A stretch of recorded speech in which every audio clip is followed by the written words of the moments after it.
Hello, everybody, and welcome back to another episode of the PowettPlay Podcast. It's me, Jordan Shannon, and I'm joined by Kieran Powell. How are you, mate?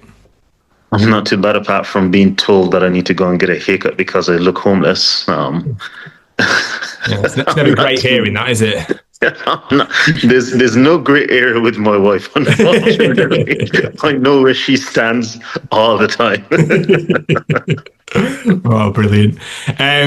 We touched base a couple of days ago in terms of obviously the India series, but now we're looking ahead to the Bangladesh series, and in particular the three ODIs. And we're going to look to the whole series, but also looking at the 11 that you picked, or what you're posing we should go for ahead of the first game Saturday, which is Brandon King, if fit, with Justin Graves, Keacy, Carty 3, Shea Hope 4, Shane Rutherford 5, Amir Jangoo 6, Roston Chase at 7, Gurkesh Moti 8, Shamar Joseph 9, Jaden Sales at 10, and Kerry Pierre at 11. Some of the bowlers are not necessarily in the correct batting order. I've just them out. But yeah, on the basis of everyone being fit, I think that is the best and most balanced 11. Gives you sort of 6 bowling options. Gives you flexibility with your batting. I think Justin Graves, now with Eving missing this series, gets an opportunity in my mind to open the batting, because that's something that he does exceptionally well in the regional 50 over format. And so I think that he deserves an opportunity here now, especially sort of, coming off of the back of a good performance in India, the last innings that he played, so give him an opportunity, that he's got a bit of confidence on the international stage to go and sort of, I guess, showcase himself, because I think that Brandon King will be needing some scores in this series as well. He hasn't necessarily had the best of times in recent months in ODI cricket, so he'll be wanting to score some runs here. Bangladesh is generally a good place for batting, especially when the ball is new. I mean, obviously it starts to slow up a lot, and the complexity of the pitch and conditions change drastically for batters once it gets past that, let's say, 10-20 over mark, and the spin really comes into play. Again, if you're batting second, maybe it's sort of the opposite, and batting gets better when the lights come on or when the dew takes effect. So the first half may be difficult, but then it gets a bit easier to bat past or post 20 overs, So it's just understanding those different things and how you want to go about planning your innings. Yeah. If Brandon King isn't to be fit, who would you see opening with, obviously, Justin Graves in this situation we've discussed? You could go one of two ways. Obviously, you could put an Amir Jangoo up to the top, or you could go with an Akeem Ogis, who they've selected for this series as well. So I think you can go either of those two ways, and it'll be a comfortable fit. I think most likely they'll go on Akeem Ogis and keep Amir Jangoo down at 6, because Ogis is probably more adept at playing at the top of the order at this point in time of his career. That's something that they've sort of been trying to mold into it probably for the past 2 seasons. So I think that will be more of a natural or easier fit for him. And I think Jangoo's flexible enough and has the skill set where it allows him to play anywhere throughout the batting order, which, in my opinion, obviously it's a great ability to have, but it's also a dangerous thing, because those types of players end up getting shifted around too often and not given a specific role, where everyone else gets a role and gets an opportunity to fill that role, and you sort of become a Swiss Army knife utility player and never really get to settle into a position. Yeah. In terms of like the side, do you see many changes throughout the 3 ODIs, or do you see them trying to be consistent with batting orders as such, to try and really work towards, now obviously this World Cup is around, working towards the pool for the 27 World Cup sort of thing? I think they'll try and be consistent. we lost to Bangladesh at home, so obviously that's something that they'll want to rectify now going to Bangladesh. I don't know when will be the last time the West Indies have beaten Bangladesh in Bangladesh, so that's something that will be at the forefront of their mind. I think as well, it's been a lot of talk about this one-day team having been very consistent and being able to win series at home in the most recent past, so they'll now want to take that skill set and that challenge on the road, and somewhere like Bangladesh is a great place to start and to test yourself and see, what you can achieve, obviously in foreign conditions. I think that the benefit, though, of this is that you'd have had guys playing Test cricket in India.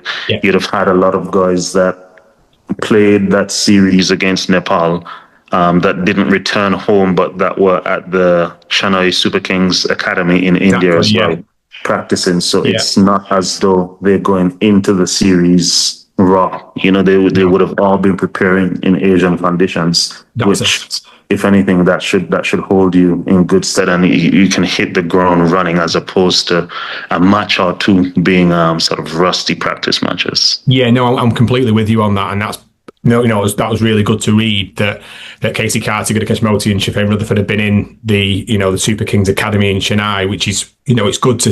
That's what you want for this preparation that we keep talking about. Like, especially that those three players there should be going into this first game Saturday off the back of, like, you're desperate to go, aren't you, sort of thing, in those situations.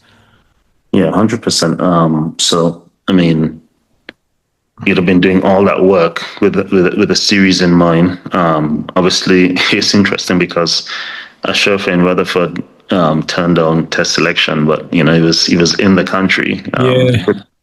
Could he have possibly been tempted a bit more, dangled the carrot a bit more? You never know. But no, it's good to see that the guys are having that level of preparation, that level of specific preparation.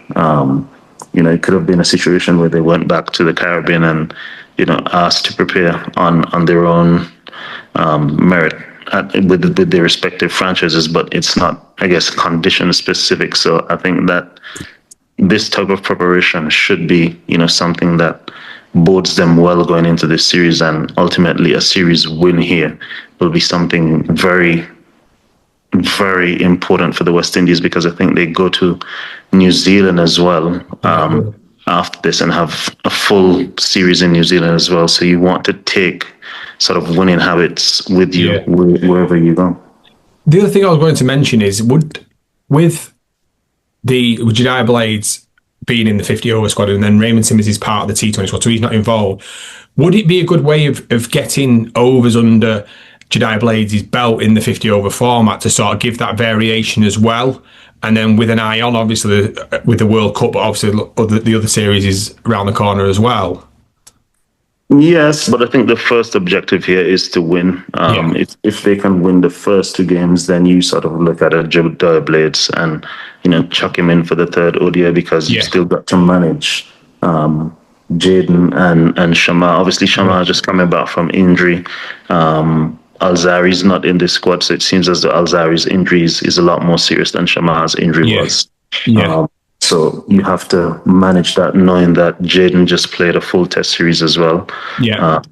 So that's where your combinations sort of, you mix and match based on hopefully getting the first two matches won and out of the way, so you can allow players to sort of rest and recuperate through what's a very busy period for the West Indies. I know going into the India series, you talked about sort of expectations of what you wanted to see. You wanted to see John Campbell score 250s, obviously scored 100. What, from the likes of a Keacy, Carty and Amir, Jangoo, what do you want to see from these two, as well as others? Even Brandon King, if he plays, and Justin Greaves as a batter at the top of the order. What do you want to see from a batting unit perspective? I think Brandon King needs to score a century in this series. You look at opportunities to score centuries in international cricket. I think that this is one that he would and should need to take.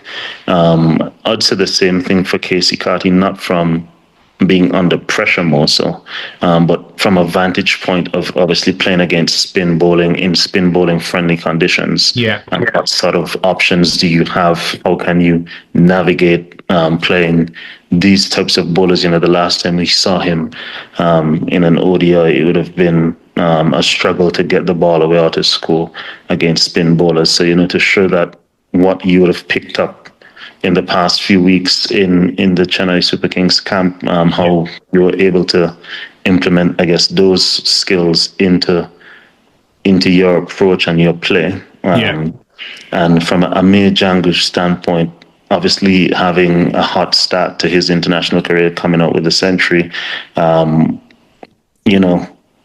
the nature of things, a few low scores, and then he's got a good score again to finish off the Nepal series. So you want to see him continue to build. For the most part, he's looked good. He's looked a capable player. Coming in down at number 6, I think will suit him well in these conditions because he can play spin well. You expect there to be a lot of spin served up by Bangladesh to the West Indies anywhere from, I'm expecting at least 35 overs of spin per game in the 50 over matches. So, you need players that can rotate the strike well. The outfields in Bangladesh are generally pretty fast as well, so you get good value for your money. So guys that can rotate the strike well, get off strike, go at 4, 5 and over for the most part, and then you have your power game kicking in the power play up front and towards the back 10.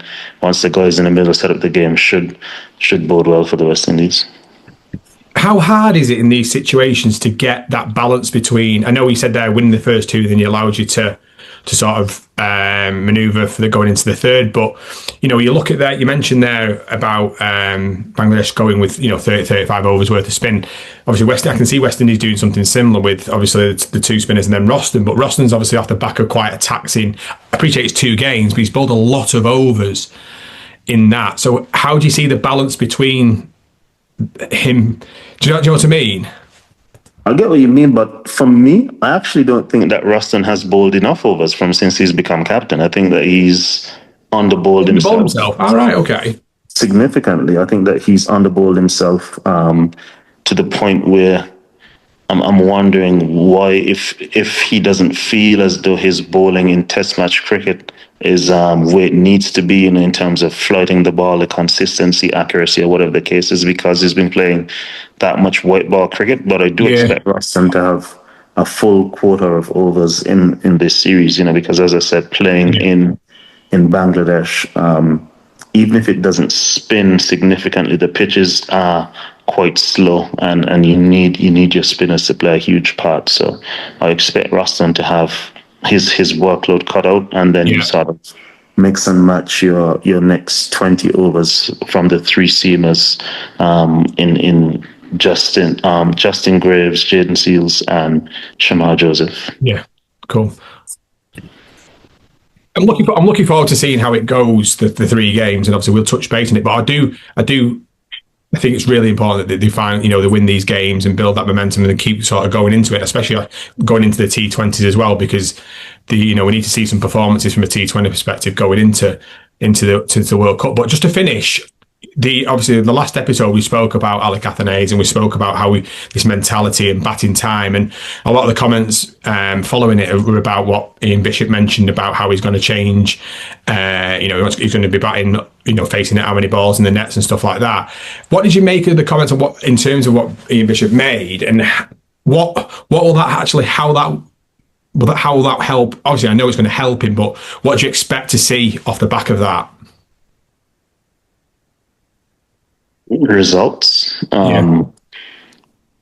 It works. It's not just saying that. Like, once you actually do that. So at the beginning of my career, that is exactly how I used to train. I used to bat in the morning. I'd bat for 2 hours. In the evening, I'd bat for probably 3 hours. And that's when I sort of scored 2 centuries in a Test match. I scored the next century. I was consistent across ODI cricket. I think that should sort of be the MO for not just all young players, but just batters across the region. Sometimes it's a task because I guess not only access to facilities, but a shortage of staff in terms of the coaches may want to throw balls it's not easy for someone to feed you balls for 3-4 hours, and that's just one person. So on average, you're going to have, let's say, 6 to 8 batters in each regional team. Yeah. So it's going to have to be guys working in, let's say, pairs of 2 on 2 bowling machines, Yeah. 4 guys are going to have to take the morning session and bat for 4 hours. 4 guys take the afternoon session and bat for 4 hours. Yeah. Who's going to be feeding them balls throughout that period of time? They can feed each other. So that will sort of eliminate the need for, someone to be there. But it's being able to have access to, I guess, a bowling machine, to a concrete strip or astroturf, whatever the case is, and to be just able to consistently knock that out, because it works. I mean, once your body is used to batting for that period of time, I've heard stories of guys talking about Brian Lara. I've heard like some of the Barbadian guys, like obviously older than me, but saying, they would turn up to training and Brian was batting from since Trinidad were training, before Trinidad started training. They came, they practiced, they left, and he was still batting, Yeah. So and you look at what he was able to do throughout his career. I've seen Shivner and Shandapal. I've literally ran away from Shivner and Shandapal on numerous. What, just in case you had to for throwdowns? No, not asked you. I'm the youngest player in the team. I'm the one who had to do it. Like the coaches, everyone used to run away from him, and it's whoever is the youngest player in the team at that point in time. Yeah, I could feed him balls on the bowling machine, and I've never been that tired playing cricket as I was feeding a bowling machine. This man, he once notoriously made a bowling machine start smoking in England. He batted that many balls. So, no, I mean, it's simple. That 10,000 hour rule is in effect in life. You become a master at whatever you do after 10,000 hours, So the more balls you can bat on a consistent basis, then obviously the better you'll become. Did you, this is more based on yourself, did you have any... How would you sort of like give yourself that mental rest in between balls, really? How did you work on that from a mentality perspective? So what I used to do is, my dad used to feed me in the morning session. So he'd come and feed as though you're playing a match. Right. So from 10 to 12. Right. So he'll feed at the pace of, okay, a bowler just bowled the ball, he's walking back to your mark. So then, you operate as though you're batting in a game. Yeah. But it's that you're batting the full 30 overs in the morning session. Yeah. So we had a water break at 11, 5 minutes, start back again, bat for the next hour, go to lunch.